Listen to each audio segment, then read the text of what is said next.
আগামী পরশুদিন 7ই এপ্রিল সমাবেশ ও অবস্থান কর্মসূচি শহীদ হাদি চত্বরে। আমরা স্পষ্টভাবে বলতে চাই, জুলাই সনদ ও সংশ্লিষ্ট অধ্যাদেশ নিয়ে কোনো ধরনের তালবাহানা বরদাস্ত করা হবে না। সংবিধানে যদি সংস্কারের কথা নাই, তাহলে সেদিন আপনাদের 31 দফায় আপনারা লিখেছিলেন কিভাবে? যদি নাই তাহলে আপনারা গণভোট চাইলেন কেন? যদি নাই তাহলে হা বুতে জনগণকে আহ্বান জানালেন কেন?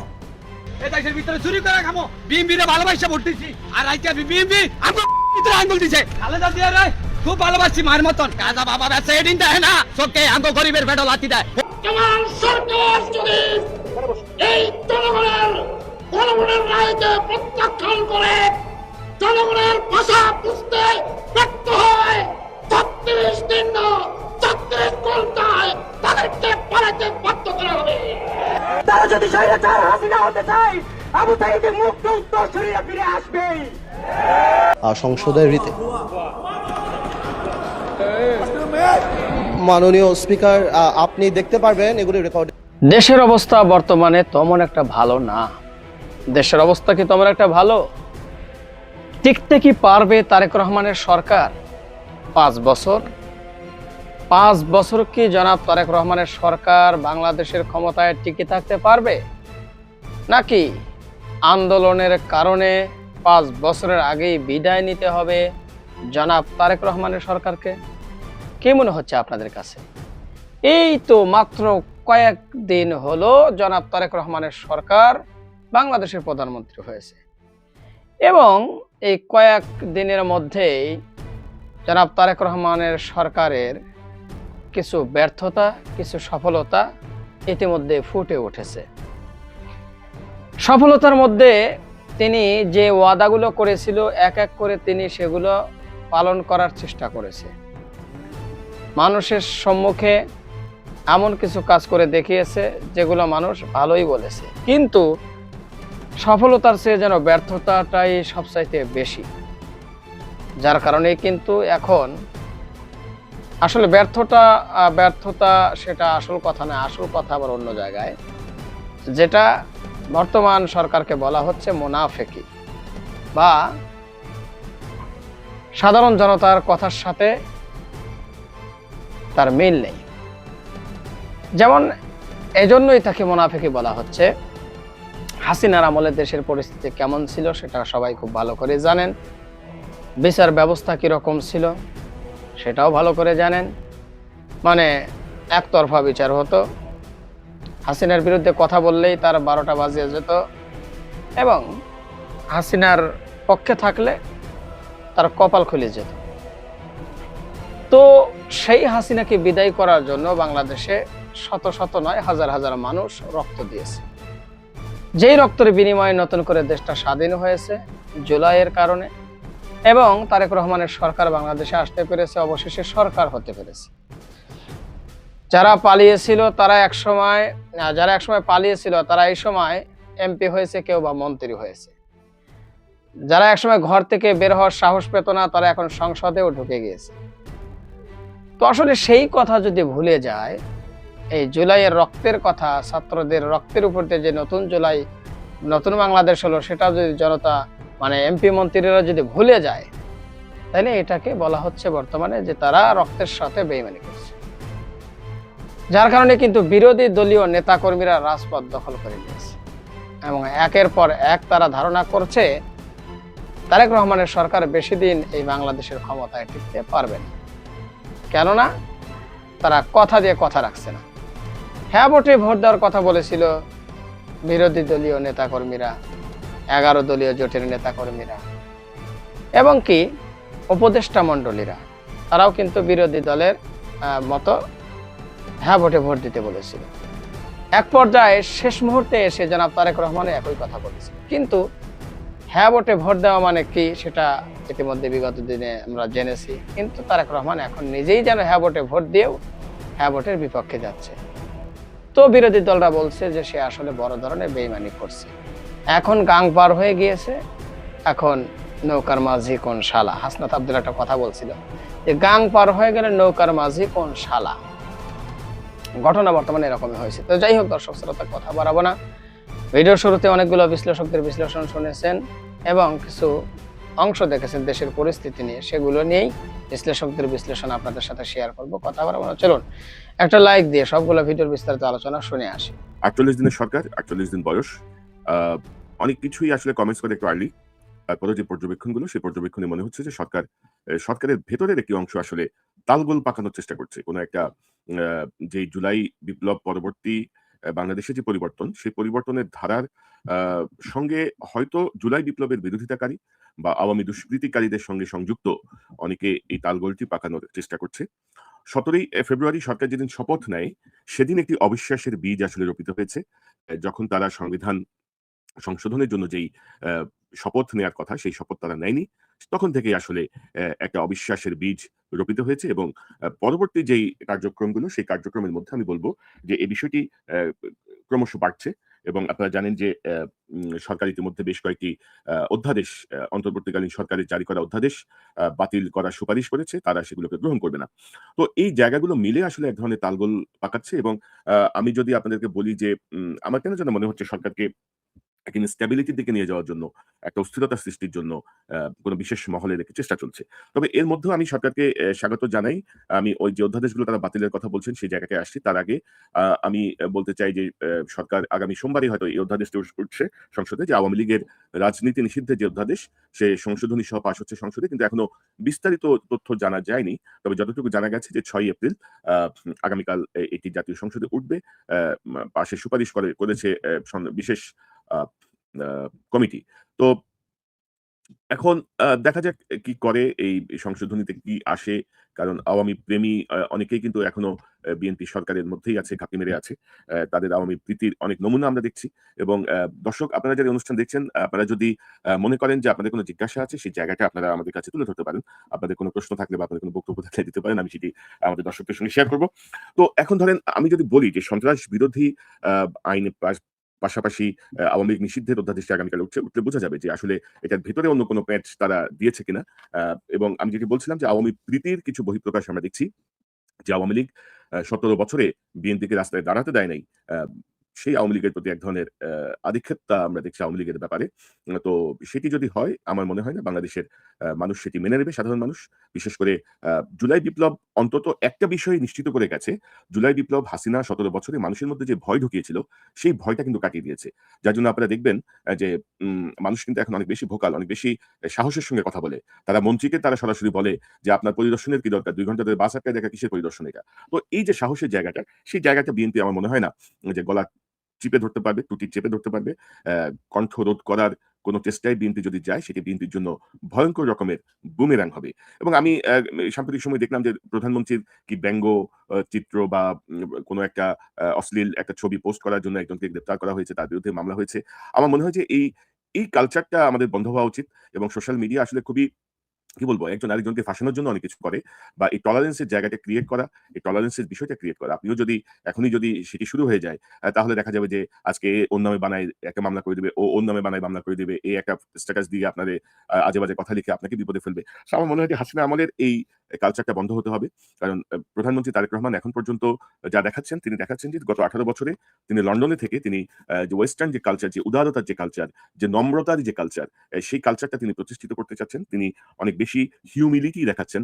এক ধরনের নম্র আচরণ করছেন সব জায়গায়, প্রত্যেকটা সেক্টরে। যদিও ওনার অনুসারী যারা আছেন, মন্ত্রী, এমপি, অনেকের আচরণে সেই নম্রতার বিষয়টি স্পষ্ট নয়। তারা এখনো আ গায়ের জোরে সব করে ফেলবেন, এমন একটা অবস্থা আমরা তাদের মধ্যে দেখতে চাচ্ছি। এবং ধরেন এই সংবিধান নিয়ে যেসব কপচাকপচি চলতেছে, এগুলো বিএনপির জন্য সুফল বয়ে আনবে বলে আমি মনে করছি না, আমার যতটুকু পর্যবেক্ষণ সেই জায়গাটা থেকে। তো আমি বিবিসির একটা রিপোর্ট দেখাতে চাই যে অধ্যাদেশগুলো বাতিলের কথা বলছে, সুপারিশের কথা বলছে। সেই জায়গাটা আমি বিবিসির একটা রিপোর্ট আপনাদেরকে দেখাই। বিবিসির এই রিপোর্টে বলা হচ্ছে, গুম প্রতিরোধ, বিচার ব্যবস্থা সংস্কার সহ ২০ অধ্যাদেশ নিয়ে বিএনপির আপত্তি কেন? এবং এখানে তাদের স্পেসিফিক বেশ কিছু বিষয় এনেছে, যেমন গুম প্রতিরোধে অধ্যাদেশের কি হবে? তো ২০২৫ সালে গুম প্রতিরোধে প্রথমবারের মতো একটি অধ্যাদেশ জারি করেছিল অন্তর্বর্তী সরকার। গুম থেকে সব ব্যক্তিকে সুরক্ষা দেওয়ার জন্য বাংলাদেশের আইনি কাঠামোতে অন্তর্ভুক্ত করার জন্য এই অধ্যাদেশ জারি করা হয়। বিশেষ কমিটি আ যারা এই অধ্যাদেশগুলো যাচাই বাছাই করার জন্য যে বিশেষ কমিটি সংসদের, তারা এই বিলটি সংসদে উত্থাপন করেনি। তো যার ফলে এই অধ্যাদেশটি কার্যকারিতা হারাচ্ছে। এখন এই অধ্যাদেশটি যদি কার্যকারিতা হারায়, তাহলে কি খুনি জিয়াউল হাসানদের বিচারের পথ রুদ্ধ হয়ে যাবে? যে সেনা কর্মকর্তারা গুমের অভিযোগে এখন আটক আছেন, তারা জামিন পেয়ে যাবেন, মুক্তি পেয়ে যাবেন? সরকার কি তাদের প্রতি দরদ দেখাচ্ছেন নাকি? যে যারা এখানে, এবং ধরেন বিবিসির এই রিপোর্ট থেকে আমি যদি বলি, আম স্বরাষ্ট্র মন্ত্রণালয় অধ্যাদেশটি সম্পর্কে মতামতে বলেছে, গুম একটি সংবেদনশীল অপরাধ। এর সঙ্গে সরকারের আইনশৃঙ্খলা বাহিনী ও আইনশৃঙ্খলা রক্ষাকারী বাহিনীর দায় সম্পৃক্ত। এই অধ্যাদেশটি আইনে রূপান্তর না করে নতুন আইন করার মতামত দিয়েছে, এবং তারা বলছে গুম সংক্রান্ত এই অধ্যাদেশের বিরুদ্ধে সরকারের আইন মন্ত্রণালয় যে আপত্তি জানিয়েছে, তার বিরুদ্ধে খোদ বিএনপি দলীয় সংসদ সদস্য ও কমিটির সদস্য Naushad Jamil note of dissent দিয়েছেন, এবং তার বিপক্ষে এবং তার পক্ষে যুক্তিও তিনি তুলে ধরেছেন। এবং তারা এখানে যে বিষয়টি তারা যেটি বলছে, যে এর মাধ্যমে আসলে আমাদের এই যে বিশেষ কমিটির প্রতিবেদনে সরকারের আপত্তি সম্পর্কে বলা হয়েছে, জাতীয় নিরাপত্তার কারণে আটককে গুমের সংজ্ঞা থেকে বাদ দিতে হবে। নিরাপত্তা বাহিনীর সদস্যদের বিরুদ্ধে তদন্তে সরকারের পূর্ব অনুমতি নিতে হবে। অর্থাৎ সেই পাচাকামি যে মানে নিরাপত্তা বাহিনীর সদস্য, পুলিশের সদস্য, হ্যান ব্যান ত্যান, এরা আপনাদেরকে ক্ষমতা কে রাখবে? নিরাপত্তা বাহিনীর পাচাইতে কোনো লাভ হবে? কোনো লাভ হবে না। এবং 17 বছরে শেখ হাসিনাকে যারা টিকিয়ে রাখার ক্ষেত্রে ভূমিকা রেখেছিল, মাজাভাঙা, ইউনুস, তাদের বিরুদ্ধে ব্যবস্থা নিতে পারেনি। গত 48 দিনে আপনাদের সরকারেরও আমরা কোনো ব্যবস্থা দেখছি না। মাসুদউদ্দিন অ্যারেস্ট হয়েছে 111, শেখ মামুন খালেদ অ্যারেস্ট হয়েছে। ভালো। এই অ্যারেস্টগুলো আমি এটাকে স্বাগত জানাই, অ্যাপ্রিশিয়েট করি। কিন্তু যেভাবে অ্যারেস্ট হচ্ছে, প্রয়োজন ছিল 111 নিয়ে একটা কমিশন গঠন করা। 111 এ কারা কিভাবে যুক্ত ছিল, কারা কিভাবে নির্যাতন করেছে, কারা কিভাবে মানে আমাদের সেনাবাহিনীর বর্তমান যে বিপর্যয়কর পরিস্থিতি 5 আগস্টের আগ পর্যন্ত আমি যদি বলি, তার পেছনের সূচনা হয়েছিল 111 এর মাধ্যমে। এই মঈন ইউ ফখরুদ্দিনের হাত ধরে এটা শুরু, এবং এই মাসুদউদ্দিন যা ছিল এটার কি মেকার, মামুন খালেদ যা ছিল এটার কি মেকার। তো এদের সাথে তো রাজনৈতিক লোকজনও ছিল। আপনি কি শুধু মাসুদউদ্দিনকে বললে হবে? মাসুদউদ্দিনের সাথে পলিটিক্যাল লোকজন ছিল না? তারা কারা? তাদেরকে ধরেন, আপনি একটা কমিশন গঠন করেন। অর্থাৎ এলোমেলো ভাবে আপনি যদি কাজ করতে যান, তাহলে এই জিনিসটা আমার মনে হয় যেন খুব বেশি সুফল বয়ে আনবে না। তারপরে ধরেন এই যে গুম অধ্যাদেশ আপনি কেন বাতিল করবেন? গুম অধ্যাদেশ বাতিল করে কি আপনি 14 জন, আমি যেটা বলছিলাম যে 14-15 জন যে সামরিক অফিসার যারা এখন সেনাবাহিনীর ভেতরে বিশেষ কারাগারে আছে, তাদের মুক্তির পথকে সুগম করবেন? জিয়াউল হাসানের বিচারের পথকে সুগম করে তাকে জামিনে মুক্তি দেবেন? সোহায়েলকে মুক্তি দেবেন? অর্থাৎ যেসব দুর্বৃত্তকে ইউনূস সরকারের সময় নানা চাপের কারণে গ্রেপ্তার করতে বাধ্য করা হয়েছিল শেষ দিকে এসে, তাদেরকে আপনি বাদ দিয়ে দেবেন? নিরাপত্তা বাহিনীর ভাসুরদেরকে আপনি রক্ষা করবেন? নিরাপত্তা বাহিনীর ভাসুররা আপনাদেরকে রক্ষা করবে? জনগণের বিপক্ষে যাবেন? জুলাই সনদ নিয়ে যেসব টলং-বলং কথাবার্তা হচ্ছে, এগুলার আমি কোনো লজিক্যাল কোনো কারণ খুঁজে পাই না। আমি যতটুকু বিএনপির ভেতরে অনেকের সঙ্গে যতটুকু কথা হয়, বর্তমান সময়ের মন্ত্রী, এমপি বা প্রধানমন্ত্রী তারেক রহমানের আশেপাশে যারা আছেন, তাদের সঙ্গে যতটুকু কথা হয়, এই বিষয়টি আমি নিশ্চিত যে তারা জুলাই সনদ তারা বাস্তবায়ন করবেন। জুলাইয়ের যে জায়গাগুলো তারা বাস্তবায়ন করবেন। কিন্তু হয় না যে ওই পলিটিক্সে একটু কি বলে এটাকে, গেম খেলতে হয়, একটু নানা ধরনের বিতর্ক তৈরি করে রাখতে হয়। হাসিনার আমলে যেমন একটা ঘটনাকে আড়াল করার জন্য আরেকটা ঘটনাকে সামনে আনা হতো। সরকার যদি ওই পথে যায়, আমি মনে করি যে সরকার নিজেই নিজের বিপর্যয় ডেকে নিয়ে আসবে। এবং বর্তমান সময়ে বিএনপি সরকার কিন্তু সবচেয়ে সুবিধাজনক অবস্থায় আছে। আমি জামাতের রাজনীতির যে অবজারভেশন আমি যদি বলি, জামাত এই 17 বছরে যেই জুলুম নির্যাতনের মধ্য দিয়ে গেছে, তারা নতুন করে আবার বিরোধী দলীয় আন্দোলন করতে যেয়ে তারা চাইবে না যে তারা আবারও ওই যে হামলা মামলার শিকার হোক। কারণ ক্ষমতায় যিনি আছেন তিনি টিকে থাকার জন্য হামলা মামলায় যাবেনই। তো সেই জায়গায় তারা ওরকম কোনো কঠোর যে অবস্থানে যাওয়া, সেটিতে যাওয়ার সম্ভাবনা খুবই কম। এবং আমি তো বলি যে এনসিপি দেখলাম, ওই যে আসিফ দেখলাম যে আবার রাজপথে নামার হুমকি দিচ্ছে। এই আসিফ, মাহফুজ এদেরকে দিয়ে আসলে রাজপথের কোনো আন্দোলন হবে না। কারণ তাদের উপরে আস্থা রেখে তারাই জুলাই বিপ্লবের বুকে ছুরি মেরেছে ইউনূসের নেতৃত্বে। তো তাদেরকে আমি মাইনাস করে দিতে চাই। তাদের ডাকে কেউ আসবেও না। যদি নতুন কোনো নেতৃত্ব তৈরি হয়ে যাবে, নতুন কোনো সাধারণ মানুষের নেতৃত্বে যদি হয়, তাহলে ঠিক আছে। আসিফ মাহমুদ, সজীব ভুঁইয়া, তারপরে আমাম নাহিদ ইসলামকেও আমি খুব বেশি কাউন্ট করি না। তারপরে মাহফুজ তো বাতিলই। তো এদেরকে দিয়ে আসলে আর নতুন করে আপনারা কিছু করতে পারবেন না। কিন্তু সাধারণ মানুষের স্মৃতিতে, সাধারণ মানুষের চেতনায়, সাধারণ মানুষের যে ভাবনা, সেই ভাবনায় যে সাহস, সেই সাহসের জায়গাটা যদি বিএনপি সরকার কোনোভাবে ক্ষতিগ্রস্ত করার চেষ্টা করে, যদি কোনোভাবে জুলাই বিপ্লবের বিপক্ষে অবস্থান নেয়, নানা তালবাহানার মাধ্যমে যদি তারা আওয়ামী পুনর্বাসনের চেষ্টা করে, তাহলে কিন্তু আমি বলবো যে আনস্টেবিলিটি তৈরি হবে, সেই আনস্টেবিলিটি আপনারা ঠেকাতে পারবেন না। সংসদে কান্না করতেছে ব্যারিস্টার আরমান।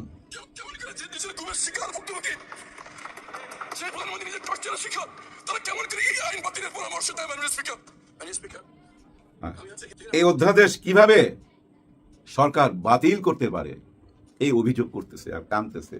আপনারা তো জানেন উনি গুম ছিল বহু বছর, ঠিক 5ই আগস্টে ওনাকে যখন আবার চোখ বেঁধে নিয়ে যাচ্ছিল, উনি মনে করতেছিল ওনাকে মেরে ফেলবে, কিন্তু না, ওনাকে চোখ বেঁধে নিয়ে কোনো একটা রাস্তায় ছেড়ে দেয়।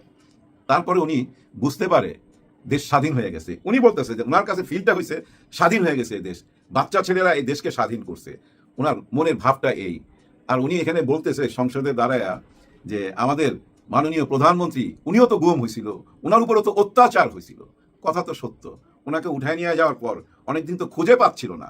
স্বয়ং প্রধানমন্ত্রী, সাবেক প্রধানমন্ত্রী বেগম খালেদা জিয়া খুঁজে বেড়াচ্ছিল, কেউ শিকার যাচ্ছিল না কোথায় আছে, মানে জানাচ্ছিল না কোথায় আছে, ক্যান্টনমেন্টে না পুলিশে না ডিবিতে, এরকম একটা অবস্থা। দেখেন, সেই গুম খুন নিয়ে আবার দাবি তুলতে হবে কেন? এই অধ্যাদেশ বাতিলের চিন্তা কিভাবে মাথায় আসে? আসলে ব্যাপারটা হয়ে গেছে কেমন জানেন, চোখে না দেখলে বোঝা যায় না। ইরানে যে যুদ্ধ হচ্ছে, আমেরিকা যে যুদ্ধ করতেছে, ইসরায়েল যে যুদ্ধ করতেছে, ইরান যে মিসাইল মারতেছে, যেখানে পড়তেছে সেখানকার লোকরাই কিন্তু বুঝতে পারতেছে কি জীবন কাটাইতেছে তারা, কিভাবে তাদের জীবন পার হইতেছে, জীবন আর মৃত্যুর মাঝখান দিয়া সবসময় তাদেরকে দৌড়াইতে হইতেছে। কিন্তু আমরা যারা ভিডিওতে দেখি তারা কি সেটা ফিল করি? ওই ভয়টা কি আমাদের লাগে? যখন একটা বোম পড়ে বা একটা মিসাইল পড়ে ইরানে কোনো একটা এলাকায়, ওই মানুষগুলোর ভিতরে যে ত্রাসটা সৃষ্টি হয়, ওনারা যেভাবে আজরাইলের সম্মুখীন হয়, আমরা কি ভিডিও দেখার সময় ওইভাবে আজরাইলের সম্মুখীন হই? ওই ভয়টা কি পাই না। কেন কথাটা বললাম? এই যে জুলাই গণ অভ্যুত্থানে 36 দিনে যা কিছু হয়েছে, আমরা যারা সামনে থেকে দেখছি তারা যেভাবে বুঝবো, কিন্তু বাহির থেকে, বিদেশ থেকে, বিলেত থেকে যদি আপনি বৈশা বৈশা দেখেন, ওই জিনিসটা কি ফিল হবে? যেভাবে এখন ফিল হয় না ইরানে বোম পড়লে বা ইসরায়েলে যা কোনো মিসাইল পড়লে আমাদের কি সেটা ফিল হয়? ঠিক তেমনি ভাই, আমি বিলাত থেকে বৈশা যখন জুলাই গণ অভ্যুত্থান দেখবো, ওই জিনিসটা ফিল হবে না। রাস্তার মধ্যে পিটাইতেছে, গুলি করতেছে, ঘুইরা পইরা যাইতেছে, ছাদের মধ্যে কার্নিশে বাঁচার জন্য ঝুলা আছে, ওইখানে যায় পুলিশ গুলি করতেছে। ওই জিনিসগুলো ভিডিওতে দেখলে ওই জিনিসটা ফিল হবে না, সামনাসামনি দেখলে ফিল হবে। আমাদের মাননীয় প্রধানমন্ত্রী তো বিলাত থেকেই দেখছে, ওনার সঙ্গে যারা বিলেত থেকে আসছে ওনারাও কিন্তু ওই মোবাইলেই দেখছে, সামনাসামনি দেখে নাই। যেমনি ভাবে আমাদের সালাউদ্দিন সাহেব, উনিও কিন্তু সামনাসামনি দেখে নাই। উনি দেখছে কোত্থেকে? শিলং থেকে দেখছে, ওই মোবাইলই দেখছে। ওই ফিলিংসটাই হয়েছে যে ফিলিংসটা আমাদের এখন হয় ইরানে বোম পড়লে, এই যুদ্ধটা আমরা যেভাবে দেখি ঠিক ওইভাবেই তো দেখছে ওনারা, যার জন্য ওই ফিলিংসটা আসতেছে না।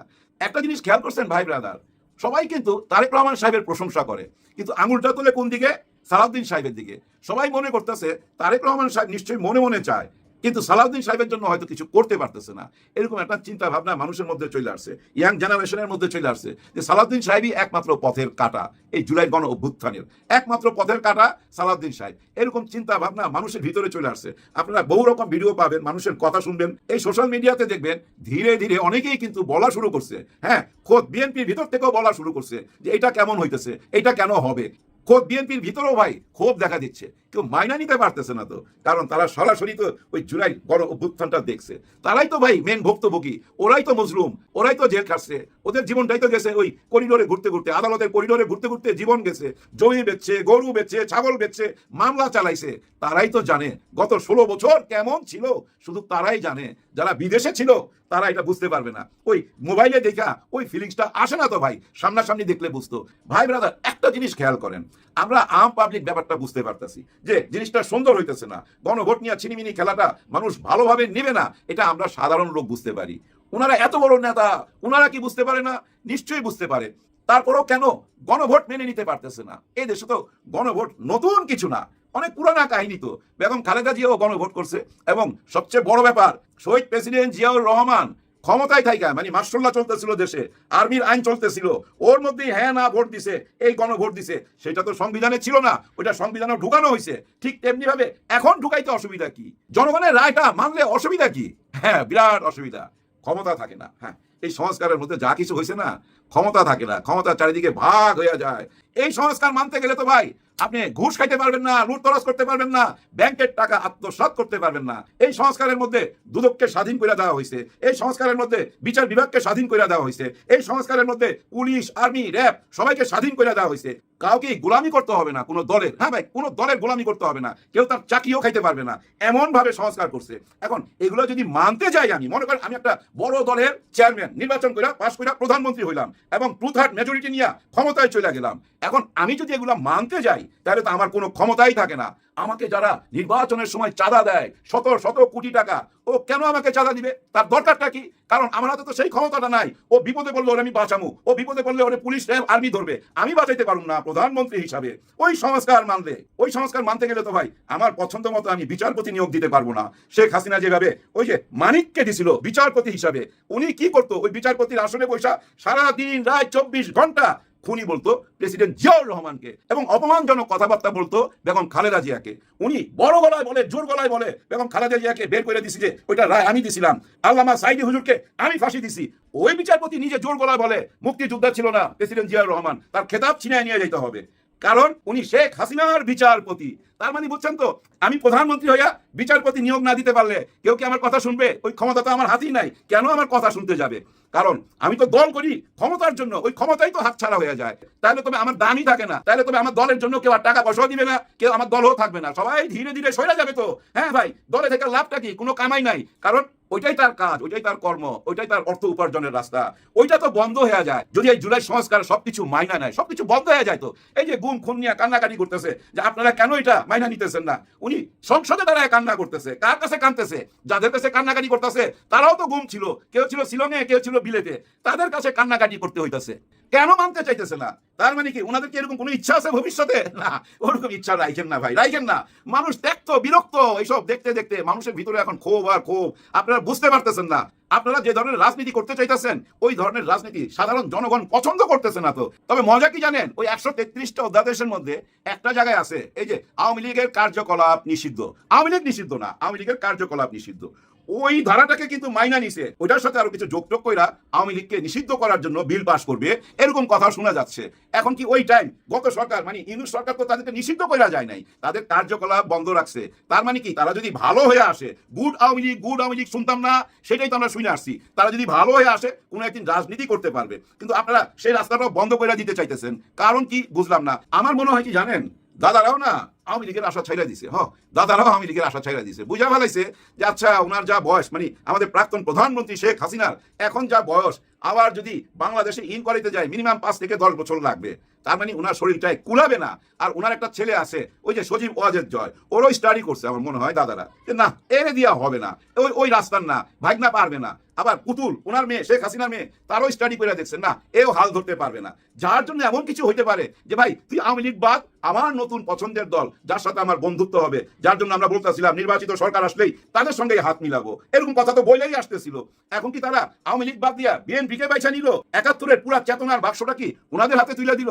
আওয়ামী লীগ তাহলে মাইনাস? এরকম কিছু কি? বিভিন্ন রকম প্রশ্ন এই সোশ্যাল মিডিয়ায় ঘুরে বেড়াইতেছে। সবাই মনে করতেছে তারাই ড্রাইভিং সিটে বসে রয়েছে, তারাই এই দেশের গাড়িটা চালাইতেছে, বাংলাদেশের গাড়িটা তারা চালাইতেছে। মানুষের মনের ভিতরে এসব চিন্তা ভাবনাগুলো আসতেছে কেন? আপনাদের কার্যকলাপে। এই যে একটু আগে কান্না দেখাইলাম, এই কান্নাগুলো মানুষ দেখতেছে, মানুষের ভিতরে জ্বালা তৈরি হইতেছে। আজকাল তো ভাই ওই দিনটা নাই। দেখেন নাই ক্লাস 4 না 5-এ পড়ে একটা শিশুর কথা কিভাবে বুঝাই দিল আমাদের শিক্ষামন্ত্রীর চোখে? ওই বাচ্চার কথাগুলো পড়ছে কিনা আমি জানি না, ওই বাচ্চা যেভাবে বুঝাই দিছে ভাই, হায় হায়। আমরা যখন অনলাইনে কোনো পরীক্ষা দিই, বিভিন্ন নকল করে কিন্তু পরীক্ষাটা দিই। পাশে দেখা গেল পরীক্ষা দিচ্ছি, ডানে বা বামে বই রেখে ওখান থেকে দেখে পরীক্ষা দিলাম, তাহলে পরীক্ষা আরে পড়া কি মানে রইল? এটা যে সরকার মাথায় কি পজিশনে নিয়েছে এটা আমরা বলতে পারছি না। স্কুলে 1 থেকে 2টা ফ্যানে 30 থেকে 40 জন ছাত্র পড়ানো হচ্ছে। বাসায় আমরা সবাই সকলে 1 2 করে পড়ি। এখানে সর্বমোট বাংলাদেশে যদি গড় আয়তন করি তাহলে 70% শুধু ফ্যানের দিকে যাচ্ছে। এতে সাশ্রয় হওয়ার কোনো মানেই হচ্ছে না। সরকারের কাছে আমার এটা প্রশ্ন যে আপনাদের কি মনে হচ্ছে যে অনলাইন ক্লাস করাটাই বিদ্যুৎ সাশ্রয় হবে? তো আপনার কি মনে হয় সেটা জানাবেন। ফোন কিনে দেওয়াটা এটা খুবই একটা আগলি ব্যাপার। আমরা জাস্ট 6-এ পড়ি, আমরা এই বয়সে যদি মা বাবা আমাদেরকে ফোন কিনে দিতে হয় তাহলে তো এটা মানানসই নয়। আরো কি বলছে জানেন? মোবাইলে চার্জ দেবো, ল্যাপটপে চার্জ দেবো, কারেন্ট তো আরো বেশি খরচ হবে। কিভাবে বুঝাই দিল? এটা হলো নতুন জেনারেশন। হ্যাঁ ভাই, এই ছোট্ট হাদি যেভাবে কথা বলছে না, এরকম হাদি ভাই বাংলাদেশে এখন চারিদিকে আছে। হ্যাঁ, সবাই ভিতরে না একটা চেতনা আছে, নতুন বাংলাদেশের স্বপ্ন দেখা ফেলছে। তো ওই স্বপ্ন দেখা ফিরাইতে পারবেন না, যত চালাকি করেন না কেন কোনো লাভ হবে না। নানান জল্পনা কল্পনার অবসান হচ্ছে। ডক্টর ইউনূস সরকার খুব অল্প সময়ের মধ্যেই ইউনূস সরকারের বিভিন্ন লোকজন মুখ খুলতে শুরু করেছে, খোলামেলা কথা বলতে শুরু করেছে, যার ফলে বিএনপির যে দুর্বিসন্ধি ষড়যন্ত্র জয় বাংলা হয়ে যাবে, বিএনপির সমস্ত রহস্য ফাঁস হয়ে যাবে। দর্শক, আপনারা জানেন যে এনসিপির আহ্বায়ক জনাব নাহিদ ইসলাম এমপি তিনি সৌদি আরব থেকে ফিরে বিমানবন্দরে বলছিলেন যে ডক্টর ইউনূসকে জামাত নেতৃত্বাধীন 11 দলীয় জোটের সাথে রাজপথে আন্দোলন করা উচিত এবং ডক্টর ইউনূস আসিফ নজরুল এদের মুখ খোলা উচিত, মুখ খুলতে হবে, উচিত এবং খুলতে হবে। কারণ তারা ইঞ্জিনিয়ারিং করে বিএনপিকে ক্ষমতা দিয়েছেন এবং বিএনপি তাদের সাথে কি বলেছিল, কি কমিটমেন্ট দিয়েছিল যে আমরা ক্ষমতা আসলে এটা করবো, একই দিন জাতীয় নির্বাচন এবং একই দিন গণভোট হলে আমরা এটা করবো। নানান বিষয়ে বিএনপি ইউনূস সরকারকে কি বলেছিল আর এখন বিএনপি কি বলছে, কি করছে, এই যে প্রতারণা করছে বিএনপি সরকার, এর বিরুদ্ধে মুখ খুলেন, সব বলে দিন, নইলে আপনাদের ফাঁসির দড়িতে ঝুলতে হবে। এবং নানানজন অনেক বুদ্ধিজীবী অ্যাক্টিভিস্ট এরাও কিন্তু আহ্বান জানাচ্ছেন যে অন্তর্বর্তী সরকারের লোকজনের উচিত আন্দোলনে নামা, জুলাই রক্ষা আন্দোলনে নামা। জুলাইয়ের নামে ক্ষমতায় ছিলেন, ইন্টারিম গভর্নমেন্ট চালিয়েছেন, জুলাইয়ের নামে জুলাই প্রেমে উতালা হয়ে দিস্তায় দিস্তায় কাগজ আমাদেরকে ধরিয়ে দিয়েছিল, ঐকমত্য কমিশন, অমুক অধ্যাদেশ, অমুক আদেশ, নানান নামে। তার মানে আপনাদের অনেক জুলাই প্রেম ছিল, এখন জুলাই বাঁচাতে রাজপথে নামেন। তো সবাই তো আর রাজপথে নামবে না, কাউকে কাউকে পত্রিকায় সাক্ষাৎকার দিতে হবে, কেউ টকশোতে গোমর ফাঁস করবে, কেউ ফেসবুকে স্ট্যাটাস দিবে, এইভাবে বিএনপির গোমর ফাঁস করতে হবে। হ্যাঁ, অলরেডি শুরু হয়েছে। তো এটা কিন্তু এই যে নাহিদ ইসলামের বক্তব্যের পর যে নাহিদ ইসলাম বলেছেন যে মুখ খুলতে হবে আসিফ নজরুল এবং ইউনূসকে, হ্যাঁ মুখ খুলছে, এটা জল্পনা কল্পনা একটা অবসান। এবং আসিফ নজরুল মুখ খুলছেন, ইউনূসের সামনে মুখ খুলবেন। এই যে মুখ খোলাটা, এটা নিয়ে আমি আগেও একটা ব্যাখ্যা দিয়েছি, আবারও দিচ্ছি। মুখ খুলতে তারা বাধ্য হবে, তারা যেখানেই থাকুক, প্রথম আলো, ডেইলি স্টার সব মিডিয়া তাদেরকে, তারা মাটির নিচে থাকলে ওখান থেকে বের করবে, তারা কবর থাকলে কবর থেকে সাক্ষাৎকার তৈরি করবে তারা। এমন অবস্থা, এআই দিয়ে সাক্ষাৎকার নিবে, এআই দিয়ে ওই মৃত আসিফ নজরুল, মৃত ইউনূসের প্রতিকৃতি বানিয়ে ওখান থেকে সাক্ষাৎকার বের করবে, জন্ম দিবে। অতএব কোনোভাবে আসিফ নজরুল ইউনূসের হাইডে থাকতে পারবেন না। বিএনপি যে প্রতারণা করছে এবং ইউনূস সরকারের কাছে তারা কি প্রতিশ্রুতি দিয়েছিল মৌখিকভাবে, কিসের ভিত্তিতে তারা নির্বাচন দিয়েছেন, তাদের চিন্তা কি ছিল, এগুলো তাদেরকে খোলামেলা বলতে হবে। এগুলো বললে বিএনপির যে ধান্দাবাজি, এগুলো সব জয়বাংলা হয়ে যাবে এবং বিএনপির সমস্ত প্রজেক্ট মাঠে মারা খাবে। দর্শক, আমরা যে সাজেশন দিয়েছিলাম বা যেটা প্রত্যাশা করেছিলাম সেটাই আমরা দেখতে পাচ্ছি। খুব সহজে আমাদের জল্পনা কল্পনা অবসান। আমি প্রাথমিকভাবে চেয়েছি, অনেক পরামর্শ দিয়েছি, আসিফ নজরুল সহ আর অনেকে বলেছি, স্যার আপনারা সাক্ষাৎকার দেন, পত্রিকায় সাক্ষাৎকার চাইলে দেন, পত্রিকায় কলাম লিখেন। আমি জাস্ট কলাম লিখেন এই শব্দটা বলেছিলাম। তো দর্শক, কলাম লিখেন নাই, তবে আসিফ নজরুল কলাম লিখবেন, ইউনূসও কলাম লিখবেন, সিআর আবরারও কলাম লিখবেন, আর অনেকেই কলাম লিখবেন, প্রেস সচিব শফিকুল আলমও লিখবেন। এই যে আজাদ মজুমদার উপপ্রেস সচিব, তিনি কিন্তু ফেসবুকে পোস্ট দিয়ে আন্দালিব রহমান পার্থের বোমর ফাঁস করে দিয়েছেন, দান্দাবাজি ফাঁস করেছেন, এরকম আর অনেক কিছু আপনারা দেখবেন। মুখ খুলবে সবাই ধীরে ধীরে। আসিফ নজরুলের সাক্ষাৎকার প্রথম আলো ছাপিয়েছে। প্রথম আলো কিন্তু ওই যে বললাম না যে প্রথম আলো যার বন্ধু তার শত্রু লাগে না। তো বিএনপিকে প্রথম আলো কঠিন বাস দিবে। প্রথম আলো বিএনপিকে উঠিয়েছে, নির্বাচনে সমর্থন দিয়েছে জামাতের বিপরীতে, এই প্রথম আলো এখন বিএনপিকে বাস দিবে। বাস কত প্রকার কি, just wait and see. Asif Nazrul Prothom Alo বিশেষ, এই যে দেখেন, প্রথম আলো সর্বপ্রথম পত্রিকা যারা বিএনপি সরকারের পতন এবং হটানো সম্ভব এই ন্যারেটিভ এস্টাবলিশ করছে, শহীদুল আলমের রেফারেন্স। অতএব বিএনপি সরকার খুব সহজে প্রথম আলো ডেইলি স্টার জয় বাংলা করবে। আওয়ামী লীগকে যেরকম প্রথম আলো আওয়ামী লীগের গণহত্যার বৈধতাও দিয়েছিল, এমনকি যে আওয়ামী লীগ খারাপ তারপরও জামাতের উত্থানের চাইতে আওয়ামী লীগ ভালো, এই থিওরিতে ছিল। কিন্তু বিএনপিকে এইভাবে প্রথম আলো ডিফেন্ড করবে না। এই বিএনপিকে প্রথম আলো ধ্বংস করবে, বিএনপির পতন ঘটাতে সহায়তা করবে, লিখে রাখেন। এই প্রথম আলো ছাপিয়েছে, অতীত অভিজ্ঞতার কারণে সংস্কার নিয়ে সন্দেহ তৈরি হচ্ছে। এখন ইউনূস সরকারের অন্যতম প্রভাবশালী উপদেষ্টা বলছেন যে বিএনপিকে নিয়ে সন্দেহ, বিএনপি সংস্কার করবে কিনা সন্দেহ আছে, এবং বিএনপি নানান কাজকে হতাশাজনক বলেছেন, যে আমি হতাশ, আমি আশ্চর্য, বিশেষ করে গুম অধ্যাদেশ বাতিল করবে বিএনপি সরকার। এই পরিণতি ইমাজিন, এত কষ্ট করলাম আমরা, দেশি বিদেশি মানবাধিকার সংস্থা সবাই মিলেমিশে এই গুম অধ্যাদেশ করেছে এবং সবাই সমর্থন করেছে, আর সেই গুম অধ্যাদেশ বাতিল করছে। তার মানে মুখ কিন্তু খুলছে ইউনূস সরকারের লোকজন। হ্যাঁ, বিএনপি পালানোর জায়গা পাবেন না, আপনাদের সমস্ত গোমর ফাঁস হয়ে যাবে। ইউনূস নিজে প্রয়োজনে সেফ ডেস্টিনেশন নিয়ে হলো তিনি মুখ খুলবেন, মুখ খুলতে বাধ্য করবে Reuters, BBC Bangla, Washington Post, the Economist, সবাই ইউনূস মারা গেলে কবর থেকে বের করে তারপরে ইউনূসকে ধরবে, বাঁচার কোনো সুযোগ নেই। দর্শক, দীর্ঘ সাক্ষাৎকার, কিছু কি পয়েন্টস আমরা বিশ্লেষণ করবো। অন্তর্বর্তী সরকারের আমলে প্রথম প্রশ্ন আসিফ নজরুলকে, প্রথম আলোর পক্ষ থেকে, অন্তর্বর্তী সরকার আমলে প্রণীত অধ্যাদেশগুলো সম্পর্কে সরকারি দলের সিদ্ধান্ত আপনি নিশ্চয়ই লক্ষ্য করেছেন। সরকারি দল অনেকগুলো অধ্যাদেশ গ্রহণ করলো, গুরুত্বপূর্ণ কিছু অধ্যাদেশ বাতিল বা এখনই গ্রহণ না করার সিদ্ধান্ত নিয়েছে। সাবেক আইন উপদেষ্টা হিসেবে আপনি সব আইন প্রণয়নের গুরুত্বপূর্ণ ভূমিকা রাখছেন, আপনার প্রতিক্রিয়া কি? দেখেন, বিষয়টা নিয়ে অবশ্যই কিছু হতাশা উদ্বেগ তৈরি হয়েছে। এর মানে হতাশা এবং উদ্বেগের কথা ইউনূস সরকারের লোকজন বলা শুরু করেছে। এরপরে আরেকটা প্রশ্ন, ইটস ভেরি সিরিয়াস। এসব অধ্যাদেশ যেগুলো বিএনপি বাতিল করতে চায় তার মধ্যে একটা হচ্ছে সুপ্রিম কোর্টের সচিবালয় অধ্যাদেশ, সুপ্রিম কোর্টের বিচারক নিয়োগ অধ্যাদেশের বিচার বিভাগের স্বাধীনতা নিশ্চিত করার লক্ষ্যে গুরুত্বপূর্ণ বিধান রয়েছে। জাতীয় ঐকমত্য কমিশন জুলাই সনদে বিএনপি বিচার বিভাগের স্বাধীনতার পক্ষে অবস্থান নিয়েছিল। এখন তাদের ভিন্ন অবস্থানের কারণ কি বলে মনে করেন? আপনার প্রণীত অধ্যাদেশ কোনো সমস্যা ছিল কিনা? দেখেন, এখানে স্পষ্ট করে আসিফ নজরুল বলছেন বিচারক নিয়োগ সংক্রান্ত আইনের ক্ষেত্রে সুপ্রিম জুডিশিয়াল অ্যাপয়েন্টমেন্ট কাউন্সিল নিয়ে কিছু বিতর্ক ছিল, সেটা অস্বীকার করছি না। সংবিধানে যেখানে প্রধান বিচারপতির সঙ্গে পরামর্শের কথা বলা হয়েছে সেখানে কাউন্সিলের ভূমিকা নিয়ে আইনগত প্রশ্ন উঠতে পারে, কিন্তু এর যুক্তিগত আইনটির প্রস্তাবনায় ব্যাখ্যা করা হয়েছে। এর মানে আসিফ নজরুল নানান যুক্তি দিয়ে বিএনপির বিরুদ্ধের যুক্তি প্রতিষ্ঠিত করতে চাচ্ছেন এবং বিএনপি যে এই বিচারক নিয়োগটা পুরোপুরি সরকার হাতে রাখছে, স্বাধীনভাবে বিচারক নিয়োগ, বিচার বিভাগ স্বাধীন করার রাস্তা বন্ধ করে দিচ্ছে, এতে আসিফ নজরুল আশ্চর্য হয়েছে। যেমন আরো দেখেন, গুম নিয়ে প্রশ্ন, অন্তর্বর্তী সরকারের আমলে মানবাধিকার কমিশন আইন সংশোধন ও গুম প্রতিরোধ আইন প্রণয়ন বিভিন্ন মহল প্রশংসিত হয়েছিল। অন্যদিকে গুম কনভেনশনে পক্ষ রাষ্ট্র হওয়ার কারণে গুম প্রতিরোধ আইন করার বাধ্যবাধকতা রয়েছে। মানবাধিকার আইন ও গুম প্রতিরোধ আইন এখনই গ্রহণ না করাকে আপনি কতটা ঝুঁকিপূর্ণ মনে করেন? আসিফ নজরুল বলছেন, এই দুটি আইন প্রণয়নের জন্য আমরা অনেক কষ্ট করেছিলাম, অন্য সব বিষয়ে সমালোচনা মুখর দেশি বিদেশি মানবাধিকার সংগঠন অ্যাক্টিভিস্টরাও মানবাধিকার কর্মীরাও আইন দুটিকে ইতিবাচকভাবে দেখেছিলেন। এছাড়া নির্যাতন বিরোধী কনভেনশনের অপশনাল প্রোটোকল অনুযায়ী একটি জাতীয় প্রতিরোধ ব্যবস্থা গঠনের বিষয়টি মানবাধিকার আইনে অন্তর্ভুক্ত করা হয়েছিল, যাতে গুরুতর মানবাধিকার লঙ্ঘন ঘটার আগেই প্রতিরোধ করা যায়। গুম আইনটিও এই সংক্রান্ত আন্তর্জাতিক চুক্তির পক্ষরাষ্ট্র হওয়ার পরিপ্রেক্ষিতে করা হয়েছিল। ফলে এসব আইন শুধু অভ্যন্তরীণ চাহিদা নয়, আন্তর্জাতিক বাধ্যবাধকতার সঙ্গে সম্পর্কিত। এগুলো উপেক্ষা করা হলে গুরুতর মানবাধিকার লঙ্ঘনের আশঙ্কা থাকবে। মানে বিএনপি ভয়াবহ পথে যাচ্ছে, ইউনূস সরকারের লোকজন স্পষ্ট করছে, এবং এতে আন্তর্জাতিক চাপে পড়বে। বিভিন্ন মানবাধিকার সংস্থাও বিএনপির বিরুদ্ধে সোচ্চার হবে। দর্শক, আশা করি সবগুলো ভিডিও দেখেছেন এবং বিস্তারিত আলোচনা শুনেছেন। তো অবশ্যই এবার আপনাদের মূল্যবান মতামত জানান, পারলে ভিডিওটি শেয়ার করুন, আর আমাদের এই চ্যানেলে নতুন হলে সাবস্ক্রাইব করুন। যারা ইতিমধ্যে সাবস্ক্রাইব করেছেন ধন্যবাদ। দেখা হচ্ছে নতুন করে ভিডিওতে। আজকের মতো এ পর্যন্তই। আল্লাহ হাফেজ।